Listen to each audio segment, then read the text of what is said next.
السلام علیکم ورحمۃ اللہ وبرکاتہ۔ امید ہے آپ سب خیریت سے ہوں گے۔ آج میں آپ لوگوں کے سامنے مفتی طارق مسعود کا ایک بہترین ویڈیو لے کے آیا ہوں۔ جیسا کہ آپ سبھی جانتے ہیں کہ مفتی طارق مسعود کافی مزاحیہ طور پر بیانات دیتے ہیں اور وہ اپنے مذاق میں ہی بہت اچھے سے اپنی باتیں رکھ دیتے ہیں جو ہمیں اچھے سے ایک سمپل سادے لہجے میں سمجھ میں آ جاتی ہے۔ تو زیادہ ٹائم ویسٹ نہیں کرتے ہیں اور اپنے یہ ویڈیو شروع کرتے ہیں۔ چلیے شروعات کرتے ہیں۔ میں اکثر ایک واقعہ سناتا ہوں، وہ بیچارہ عاشق کا فون آیا تو اس نے کہا مفتی صاحب آپ نے میرے راز فاش کر دیا۔ میں نے راز فاش نہیں کیا بھائی، کسی کو کیا پتا میں کس کا واقعہ سنا رہا ہوں، میں نام تھوڑی بتا رہا ہوں۔ وہ جس عاشق کا واقعہ نا، اس نے کہا مفتی صاحب یار آپ نے میرے بارے میں سب کو بتا دیا۔ بھائی جان آپ کے بارے میں کس کو کیا پتا، میں کسی کا راز فاش نہیں کرتا۔ اب مجھے یہ لگا کہ بیان میں کھڑا ہو کر نہ بولے مفتی صاحب آپ نے میرا راز فاش کر دیا۔ وہ ایسے تین آدمی نماز پڑھ رہے تھے نا، تین آدمی نماز پڑھ رہے تھے تو ایک کو نماز میں کچھ بات کی اس نے، جب اس نے نماز میں بات کی تو دوسرے نے بولا بھائی جان باتیں کرنے سے نماز ٹوٹ جاتی ہے، باتیں کرنے سے نماز ٹوٹ جاتی ہے۔ تو تیسرا بولتا ہے الحمدللہ میں نے بات نہیں کہی۔ تو تینوں کی ٹوٹ گئی نا۔ تیسرا کہتا ہے اللہ کا شکر ہے میں خاموشی کھڑا ہوں۔ تو تینوں کی ٹوٹ گئی نا۔ تو ایسے ہی بعض لوگ ہم تو راز فاش نہیں کر رہے ہوتے، وہ خود اپنا راز فاش کر دیتے ہیں۔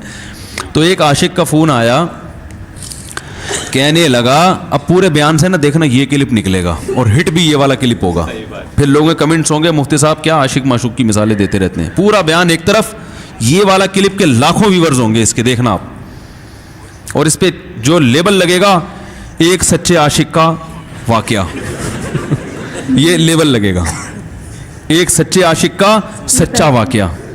تو سچے عاشق تو آج کل مارکیٹ میں ہول سیل کے حساب سے ہیں، جو اپنے آپ کو سچا، وہ سارے اس پہ سرچ کریں گے یار دیکھیں کیا ہوا، سیم ہمارے ساتھ بھی یہ ہو رہا ہے کہ نہیں ہو رہا۔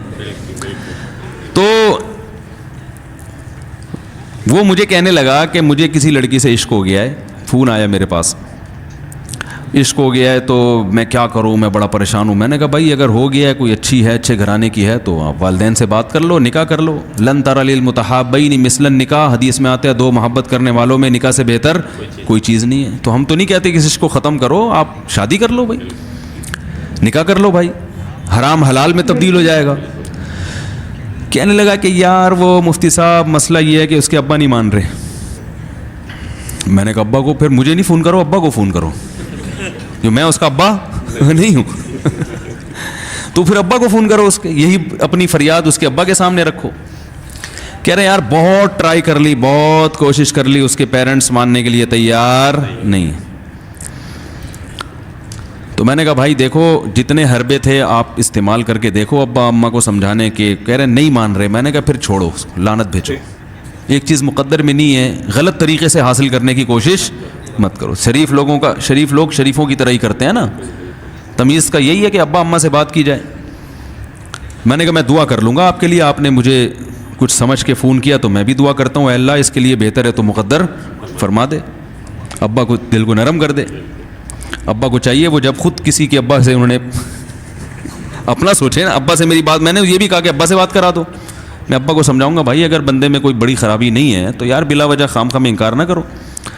لیکن وہ بقول اس کے بھائی سارے حربے ناکام ہو گئے۔ تو میں نے کہا پھر وہاں سے دماغ ہٹاؤ۔ یہ جو عاشق لوگ کہتے ہیں نا ہم دماغ ہٹانا بھی چاہیں تو نہیں ہٹتا، جھوٹ بولتے ہیں، یہ جھوٹ بولتے ہیں، یہ ہٹانا چاہتے ہی نہیں ہے کمبخت۔ حقیقت بتا رہا ہوں آپ کو، دنیا میں بڑی سے بڑی محبت ختم ہو سکتی ہے اگر انسان چاہے۔ مر جاتے ہیں تو محبت ختم ہوتی ہے کہ نہیں ہوتی؟ دیکھو جب میاں مرتا ہے، جوان شوہر مر جائے کسی خاتون کا، بوڑھے کو تو وہ چاہتی ہیں کہ بعض دفعہ کہ بھائی اب اس کو نچوڑ تو لیا ہے ہم نے، پورا پینشن ملے گی اب تو ہمیں، پلاٹ بھی دے دیا اس نے، گھر بھی میرے نام کر دیا، بچے بھی بڑے کر دیے۔ بعض خواتین کیا کرتی ہیں، جوانی میں میاں کو نچوڑنے کے بعد بڑھاپے میں بہت ستاتی ہیں۔ بھائی سب خواتین کی بات نہیں کر رہا میں، لیکن بعض خواتین ایسا کرتی ہیں، وہ بڑھاپے میں میاں کو، کیونکہ وہ کسی کام کا نہیں ہے نا کھانسنے کے علاوہ، تو بچوں کے ساتھ مل کے انتقام لیتی ہیں اس سے۔ ایسا نہیں کرنا چاہیے، بہت بڑا جرم ہے۔ عورت غیرت مند ہوگی نا تو بڑھاپے میں بچوں کی طرفداری کے بجائے اپنے شوہر کی طرفداری کرے گی، یہ بھی اچھے اخلاق کی علامت ہے۔ وہ کہے گی بیٹا تمہیں جو میں نے اتنی محبت سے پالا ہے نا، اس شخص نے مجھے سہارا دیا، گھر دیا، اس نے مجھے چھاؤں دی, اس کی بیس پر آج تمہارے بازوؤں میں قوت ہے. تو غیرت مند عورت کیا کرے گی؟ وہ بڑھاپے میں کس کا ساتھ دے گی؟ مرد کا ساتھ, شوہر کا ساتھ دے گی. بچوں کی سائڈ نہیں لے گی. وہ آج کل بچوں کی سائڈ لینا شروع کرتی ہیں, بچوں کے ساتھ مل کے اس کو ستاتی ہیں, کیونکہ اب بچوں سے مفاد ہے نا. اور غیرت مند آدمی بھی ایسے موقع پر بچوں کی سائڈ نہیں لے گا. وہ کس کی سائڈ لے گا؟ بیوی کی. وہ کہے گا بھائی پہلے یہ رفیق ہے, پہلے یہ بیٹا میری زندگی میں آئی ہے, تم بعد میں آئے ہو, صحیح ہے نا, پہلے یہ ہے بعد میں تم ہو. تو وہی غیرت ویرت شارٹ چل رہی ہے. کیا کریں یار, اب آدمی کیا رونا روئے بیٹھ کے جو ہے نا. تو کیا بات کر رہا تھا میں, وہ عاشق کی مثال دے رہا تھا. تو اس نے مجھے کہا کہ مسئلہ, اس نے کہا کہ بھائی بات یہ ہے مفتی صاحب بس دعا کریں, وہ مجھے ہر قیمت پہ چاہیے. میں نے کہا بھائی بڑے سے بڑا غم انسان, میں نے کہا کوئی ہاں میں عورت کی مثال دے رہا تھا, میاں سے کتنی محبت جوانی میں اس کا انا للہ ہو گیا, کیسا روتی ہیں, ہائے یہ کیا ہو گیا, ہائے یہ ہو گیا, ہائے. بڑا دھچکا لگتا ہے بیچاری کو, جو صحیح محبت کرنے والی. ہمارے یہاں اللہ کا شکر ہے مشرقی عورتیں محبت ہی کرتی ہیں میاں سے, تو کیسا روتی ہیں, کتنا بڑا غم. تھوڑے دن کے بعد بھول جاتے, بھلائیاں. میں نے یہاں لوگوں کو دیکھا ہے باپ کا انتقال ہو گیا, ٹینشن سے پاگل ہو رہے ہیں, تیسرے دن ویلیاں لگاتے پھر رہے, بھول گیا ابا کا. مایوس کر دینا جب انسان اپنے آپ کو. تبھی کہتے ہیں نا بچہ گم جائے یہ زیادہ خطرناک ہے, مر جائے یہ کم خطرناک ہے. کیوں؟ مرنے کے بعد امید ختم, اب نہیں آئے گا. گمنے والے سے امیدیں ہوتی ہیں شاید اب مل جائے, شاید اسی ٹینشن میں زندگی گزار دیتے ہیں. تو عاشق کو چاہیے معشوق کے بارے میں یہ سمجھے کہ یہ میرے لیے مر گیا ہے, ختم, اس کا نمبر بلاک, اس کے بارے میں سوچنا ختم. کچھ دن طبیعت خراب رہے گی, اس کے بعد انشاءاللہ سیٹنگ پہ آ جائے گا. یہ کمبخت چاہتا ہی نہیں علاج کرنا, بار بار اس کی تصویریں دیکھتے رہیں گے, بار بار اس سے بات کرتے رہیں گے, بار بار اس کے بہانے سے اس کی گلی کا چکر لگائیں گے, اور پھر اسی کو سمجھانے کے لیے فون کرتے رہیں گے بار بار کہ میں تم سے محبت ختم کر رہا ہوں, سن لو. حقیقت ہے یہ بھی ہوتا ہے عاشقوں کے ساتھ. دیکھو آئندہ مجھ سے بات چیت نہیں کرنا, کیونکہ میں بس یہ آخری کال تھی میری. بھائی جان ضرورت کیا ہے آپ کو یہ بتانے کی بھی آخری کال تھی یا پہلی کال تھی؟ یہ عاشق لوگ کرتے ہیں, حقیقت بتا رہا ہوں. آپ کو کہہ رہے ہو گے مفتی صاحب کو کیسے پتہ چل گیا ہمارے بارے میں؟ بھائی ہم نے پوری دنیا دیکھی ہوئی ہے, دنیا کے ہر آدمی سے ہم ملے ہیں الحمدللہ, اور ہم بھی اسی ماحول میں پلے بڑے ہیں جس میں آپ پل بڑھ کے جوان ہوئے ہیں. تو عاشق کیا کرے گا کمبخت, وہ بہانے سے سمجھاتا رہے گا, کبھی ڈانٹتا رہے گا, تعلق ختم, نمبر بلاک, آئندہ مجھ سے بات نہیں کرنا, میرا ایمان خراب ہو رہا ہے, جاؤ دفع ہو جاؤ. پھر 2-4 دن کے بعد چیک کرے گا کوئی کال تو نہیں آئی بھی, اس نے میری ہدایت پر عمل کیا, اس نے نمبر بلاک کیا. تو آپ کبھی بھی ٹھیک, پہلی بات تو یہ کہ عاشق کو چاہیے وہ یہ سمجھے کہ میں بیمار ہوں, یہ بیماری ہے. ہر وہ چیز جو آپ کو نارمل لائف سے ہٹا دے وہ بیماری ہے یا نہیں ہے؟ وہ ٹینشن ہے, وہ بیماری ہے. بھائی ایک چیز نہیں مل رہی, تمیز سے نہیں مل رہی, چھوڑ دو,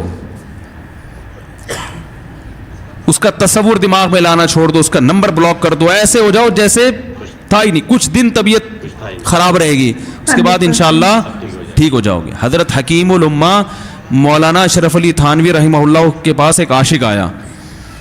اس نے کہا ایک گھوسن کہتے ہیں نا, وہ جو گوالے ہوتے ہیں نا, ان کی عورتیں جو دودھ بیچتی ہیں, تو ایک دودھ والی عورت پہ یہ عاشق ہو گیا تھا, اور نکاح کا کوئی چانس مانس تھا نہیں. یہ حضرت حکیم الامہ رحمہ اللہ کے پاس آیا اور کہنے لگا کہ جو مسئلہ یہ ہے کہ میں جو ہوں نا, میرے دماغ میں وہ سما گئی ہے, اب جو ہے میں جو ہے نا بس میرا کوئی علاج کریں, میں ٹھیک ہو جاؤں. ہاں کہنے لگا مجھے وہ دلا دیں آپ اللہ والے ہیں, بہت پہنچے ہوئے بزرگ ہیں, تو بس آپ کسی طرح اللہ سے مانگیں وہ مجھے مل جائے. تو حکیم الامہ نے فرمایا کہ دیکھو بھائی پہلے تو استخارہ کرو. استخارے کا مطلب وہ والا نہیں استخارہ جو آج کل ہو رہا ہے, یعنی اللہ سے دعا مانگو, اللہ یہ بہتر ہے تو مقدر کر, بہتر نہیں ہے تو مقدر. ہو سکتا ہے اللہ کے علم میں یہ بہتر ہی نہ ہو, یہ بھی تو ممکن ہے کہ آپ چاہ رہے ہو ہر وہ چیز جو ہم چاہتے ہیں وہ ہمارے لیے اچھی نہیں ہوتی. تو اللہ سے پہلے دعا مانگو, اور پھر جو ہے وہ پیغام بھیجو. اگر نہیں قبول ہوتا تو پھر اپنا دماغ یہاں سے ہٹاؤ. اور دماغ ہٹانے کا طریقہ یہ ہے کہ اس کا جان بوجھ کر تصور نہ کرو. یہ میں نے پورا واقعہ اس لیے سنا رہا ہوں کہ کوئی عاشق واشق بیٹھا ہو تو وہ سن لے کہ اس طرح سے علاج ہوگا. کبھی اس کا دماغ میں تصور نہ لاؤ, ٹھیک ہے نا, جان کر نہ لاؤ. خود بھی آ رہا ہے تو وہ ایک الگ بات ہے نا, وہ تو غیر اختیاری چیز ہے. خود سے آ رہا ہے تو ایک الگ بات ہے. جان کر نہ سوچو اس کے بارے میں, اپنے آپ کو مصروف رکھو, اس کی طرف کبھی جاؤ نہیں, اس راستے سے نہ گزرو. تو یہ پرہیز ہے, یہ پرہیز کرو گے تو پھر میں دوا بتاؤں گا. یہ بھی دوا نہیں, میڈیسن نہیں دی ہے, یہ تو اس میڈیسن کے پرہیز ہیں. اس کے بعد میڈیسن بھی ملے گی, جو ذکر وہ بتائیں گے اللہ کا ذکر وہ بعد میں, پہلے یہ پرہیز. اس نے کہا یہ نہیں ہو سکتا مجھ سے. اس نے کہا مجھے تو دودھ چاہیے نہیں ہوتا, پھر بھی وہاں جاتا ہوں میں دودھ خریدنے. مجھے تو دودھ کی ضرورت نہیں ہوتی, پھر بھی جاتا ہوں. اور کہا آپ بس مجھے کسی طرح سے وہ دلا ہی دیں. تو حکیم الامہ پہلے زمانے میں لوگوں میں بزرگوں کا احترام بھی تھا.